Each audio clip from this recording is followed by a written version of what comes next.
mais aussi en astronomie, la biophysique, la physique nucléaire donc, la chimie, la physique des solides, la mécanique, l'acoustique, la santé, etc., etc. Elle est en particulier très présente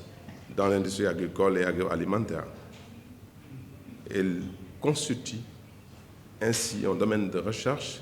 mais aussi un domaine de recherche-développement florissant et important avec un large éventail d'applications. Les techniques spectroscopiques sont fiables, elles sont aussi rapides, elles sont non destructives et elles préservent l'environnement. Cela explique donc notamment le besoin croissant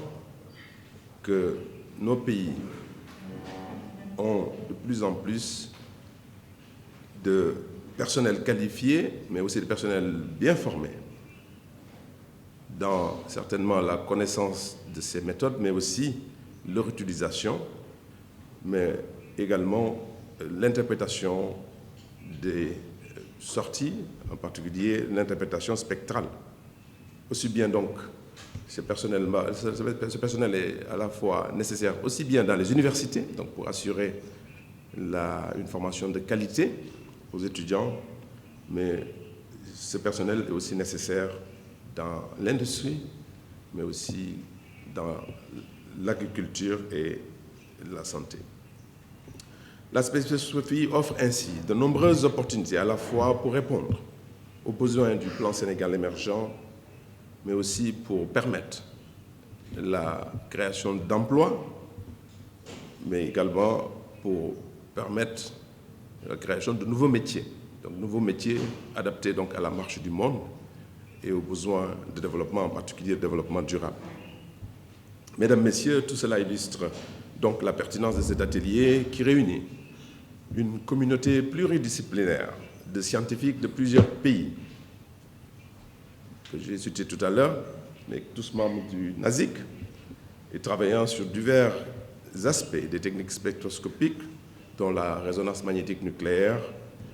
mais aussi des techniques infrarouges, l'ultraviolet, spectroscopie de fluorescence, la spectroscopie de masse, etc.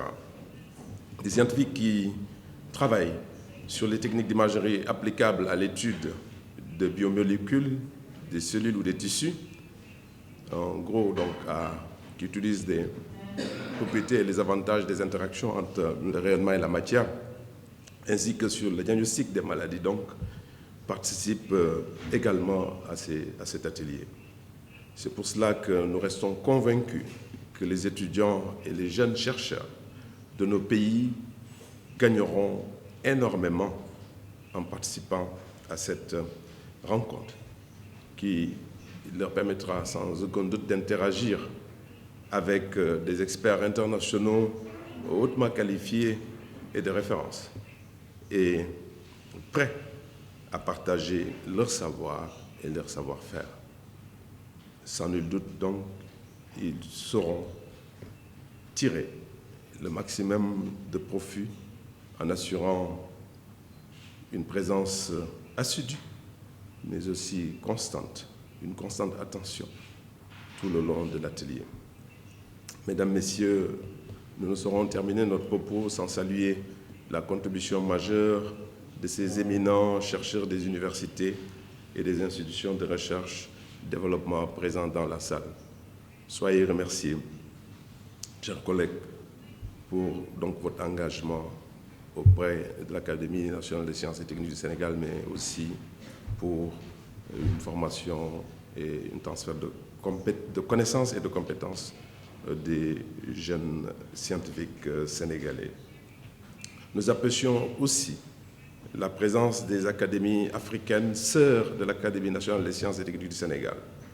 qui œuvrent toutes dans un partenariat dynamique pour le développement intégral et durable de notre continent à travers la science, la technologie